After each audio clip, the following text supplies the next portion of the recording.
Welcome to my sewing room, and I'm Cynthia at Cynthia's Fine Fabrics, and today I want to solve some problems we find in fabrics on today's market. Some of our fabrics are digitally printed, and you can tell that because they have a large white selvage with no silkscreen registration marks. Because it's digitally printed, it has to be on a slicker, smoother, flatter gray goods, which sometimes tend to fray more. When you purchase silkscreen fabrics, they have to be rinsed and dried, and there's a little bit of shrinkage, and they're beefier, and the yarns are a little fluffier. However, in any printing process, fabric can be bowed or skewed, which means you can see a distinct curve over here because we try to cut a perfect rectangle, and we can't because the fabric was skewed in the printing process. And this happens when the rollers sometimes are not in time correctly, or if the gray goods were not put on the loom perfectly on square.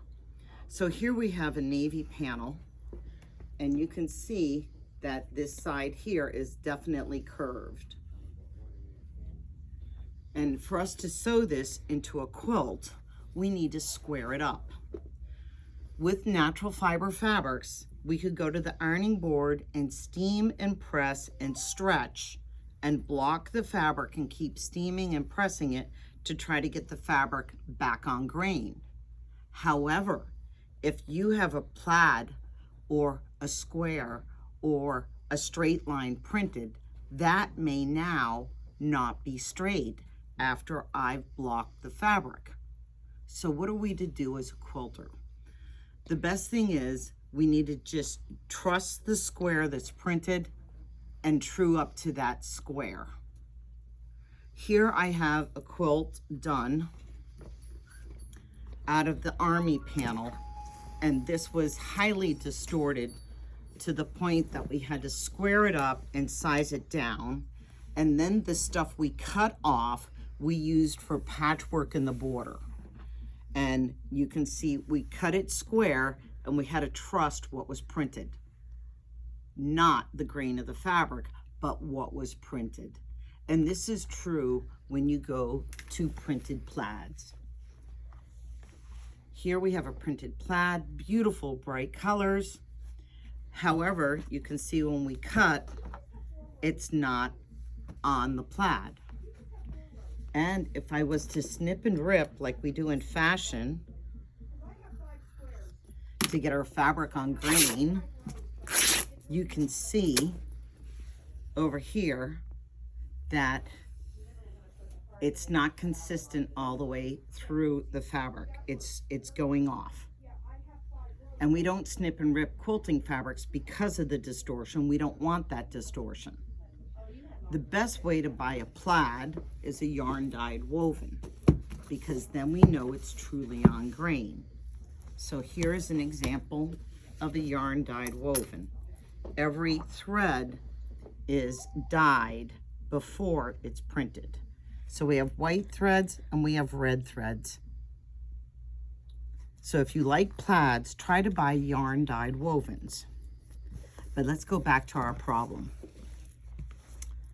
Over here we have a Halloween panel customer has brought in, and it is not square. It is skewed, and she wants to use it. So how can she use this? Now, like I said, we can pull and tug, steam and press, but then our rectangles and squares are going to become trapezoids. So we have no choice but to trust the printing when we're buying something that's printed as a rectangle or a square, just like the navy panel and the army panel. So to use this, the best thing is just to keep this square as possible and to cut off the excess that makes it look not square. A couple of points here. I try to avoid printed plaids, and if I ever buy a printed plaid to sell in the store, I try to get one where it's a little hard for you to visually check its accuracy. Here's another printed plaid. with lines on it. And again, this one you can see was silk screen because it has registration marks from the silk screen printing. This probably is a little bit better than a digital printed plaid.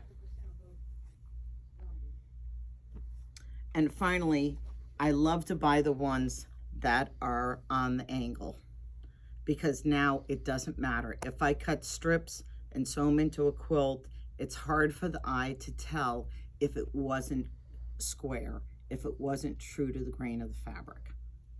So I hope that helps you select fabrics better, so that when you go to cut and sew, your projects come out as square as possible.